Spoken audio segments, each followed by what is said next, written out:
Bonjour et bienvenue dans l'interview. Aujourd'hui, je reçois Arnaud Pinksteren. Bonjour. Bonjour. Député écolo au Parlement bruxellois. Parlons tout de suite de la grève, la grève des services publics de ce mardi, menée par le seul syndicat socialiste, la CGSP. Quelle est votre réaction? Je vais vous proposer trois types de réactions. Réaction A, un juste courroux contre le gouvernement Michel.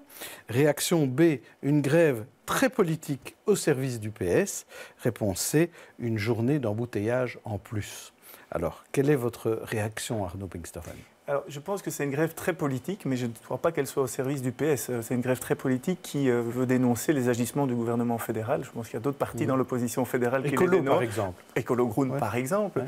Et donc, je crois que c'est une grève effectivement très politique le jour, le jour où Charles Michel va prononcer sa déclaration de politique générale, de rentrée. Et donc, voilà, c'est un signal qui est envoyé par un syndicat. Ça aurait peut-être été souhaitable que l'ensemble des syndicats se mettent sur la même ligne en termes de message. Mais bon, voilà, ça, je les laisse gérer ça. Ce qui est important, c'est du dialogue, de la compréhension, de l'écoute entre syndicats et gouvernement. Ça, c'est essentiel, dans l'intérêt de tout le monde.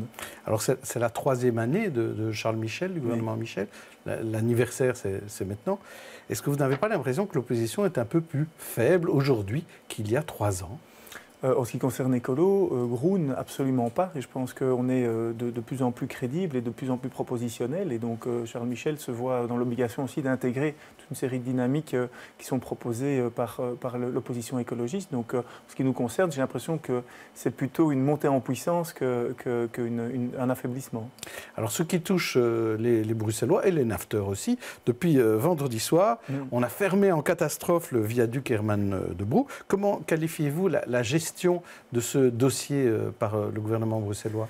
Alors, la gestion de crise telle qu'elle a été faite, je pense qu'elle est intéressante, dans le sens où, moi, la réflexion que je me suis fait en entendant tous les messages et l'organisation qui se mettait en place pour essayer de trouver des solutions alternatives, je me suis dit, mais il aura fallu attendre la fermeture du viaduc Herman de Brou pour que la SNCB parle avec la STIB, qu'on renforce l'offre RER, en fait, de train S vers Bruxelles, qu'on propose du covoiturage, qu'on renforce et qu'on encourage les personnes à utiliser les parkings de dissuasion. Et donc, je me suis dit, mais c'est quand même dommage, en fait, d'une certaine façon, qu'il faille attendre une crise pour que ces mécanismes-là se mettent en place. Il faudra les évaluer, mais donc, je pense que la gestion de crise, pour le moment, est plutôt intéressante. Et puis, il y a une gestion aussi, il y a un principe de précaution qui est poursuivi par la région. Si ce viaduc est fermé, ce n'est pas parce que depuis 6 mois, le gouvernement ne fait rien, c'est parce que pendant 30 ans, on n'a pas investi dans des infrastructures routières de ce type-là.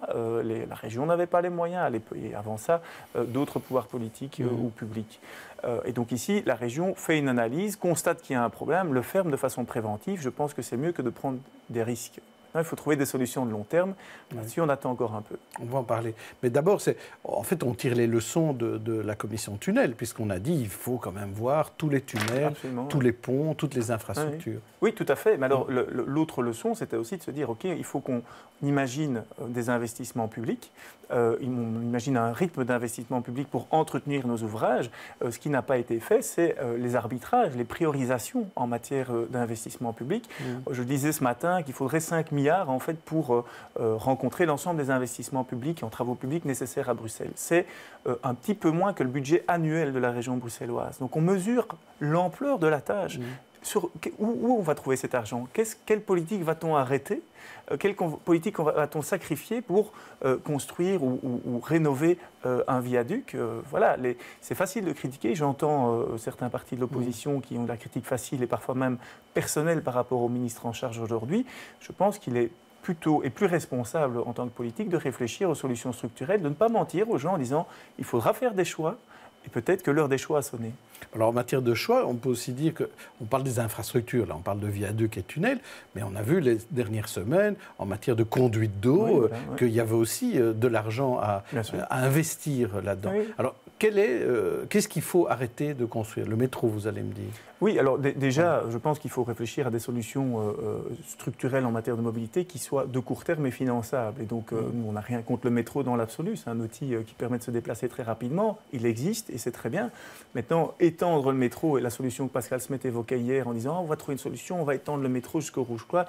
Enfin, je veux dire, on est dans des solutions qui ne trouveront pas d'aboutissement avant 15 ou 20 ans si elles trouvent du financement. Donc on se rend bien compte que ce n'est pas vers ça qu'on doit s'orienter. Nous, ce qu'on défend depuis toujours, c'est des solutions de court terme finançables, c'est-à-dire de développer le transport en surface. Ça veut dire moins de place pour la voiture, plus de place pour des transports en commun et donc des transports en commun qui sont plus efficaces, plus rapides, plus confortables. On va parler d'un plan de mobilité plus global, mais tout à l'heure, vous critiquiez le MR en disant qu'il y a parfois des critiques personnelles contre le ministre Pascal Smet. Vous trouvez que Pascal Smet est un bon ministre de la mobilité? Je pense, c'est pas ce que j'ai dit. Je trouve qu'en l'occurrence ici, l'accuser d'être irresponsable, de ne pas prendre justement ses responsabilités, de ne rien faire, je trouve que c'est un peu vite dit quand on sait qu'il ne porte pas à lui seul la responsabilité des 30 années d'ingérence en matière d'infrastructures publiques. Et puis ce n'est pas que Bruxelles qui est en déficit. Je voyais une infographie fort intéressante ce matin dans la presse où on voit la chute drastique des investissements publics, tout niveau de pouvoir confondu, du fédéral, des communautés, des régions. Donc il y a là une réflexion à avoir sur quel type d'investissement, la nécessité de ces investissements, et c'est aussi des politiques européennes de droite, il faut le dire, qui nous empêchent d'investir avec de l'argent public. Et ça va nous coûter cher dans les années à venir de toute façon. Alors, il faudra trouver des solutions de financement. Au niveau fédéral, donc Écolo et Groen ont proposé ce qu'on appelle le Be-Invest, donc un plan d'investissement qui travaillerait avec les différents niveaux de pouvoir pour rencontrer des besoins, notamment en termes de mobilité, en termes d'infrastructure. Je pense que ça peut être aussi utile pour Bruxelles. Ça fera peut-être partie du pacte d'investissement du fédéral. Alors, on a l'impression quand même qu'on est en pleine semaine d'immobilité. Ça fait plusieurs semaines qu'on a cette impression avec les chantiers à Bruxelles. Alors, votre vision de la mobilité, c'est demain de détruire les viaducs comme Herman de Brou? C'est une solution, ça? Alors, je pense que les entrées de ville doivent être revues. On voit que ce sont des entonnoirs à voitures, donc il y a des problèmes de pollution de l'air, de congestion, il y a un coût économique, un coût en termes de santé publique, et les personnes, souvent, fuient Bruxelles pour le bruit ou pour les questions de pollution de l'air. Donc, on se rend compte que rendre Bruxelles plus attractive passera par une autre mobilité, et donc ça passera aussi par des entrées de ville qui ne seront plus dédiées uniquement à la voiture et qui permettent de réduire la pression automobile. Et donc, en ce qui concerne le viaduc Herman de Brou, il y a deux options. Soit on le démolit et on crée un boulevard urbain, soit on utilise l'infrastructure telle qu'elle existe et on la verdurise et on fait un jardin suspendu, comme certaines villes l'ont fait. On pense à Séoul ou même à New York. Et donc voilà, mais ça c'est un débat, je trouve, qu'il faudrait avoir, et un débat citoyen qu'il faudrait avoir entre les différentes autorités et compétentes, mais aussi entre les riverains. Et où est-ce qu'on va mettre tous ces nafteurs? Mais dans les trains, donc il y a dans des trains, dans des voitures qui sont aujourd'hui à moitié ou aux 2/3 vides, donc il y a des solutions de covoiturage à prévoir, il y a des solutions de transport ferroviaire à renforcer.